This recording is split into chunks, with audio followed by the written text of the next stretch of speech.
আছে ইরানের special marine commando force. সবার চোখ একই দিকে, দূরে থাকা একটি বিশাল জাহাজের দিকে। কন্ট্রোল রুম থেকে স্পষ্ট নির্দেশ এসেছে যেভাবেই হোক জাহাজটাকে থামাতে হবে।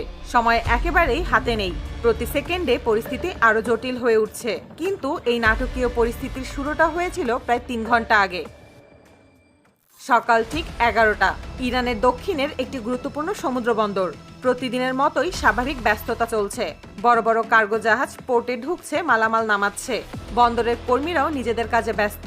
সবকিছু এতটাই স্বাভাবিক ছিল যে কেউ কল্পনাও করতে পারেনি কয়েক ঘন্টার মধ্যে এই জায়গা আন্তর্জাতিক উত্তেজনার কেন্দ্র হয়ে উঠবে। হঠাৎ করেই পোর্টের রাডার কন্ট্রোল রুমে একটি অচেনা সিগন্যাল ধরা পড়ে।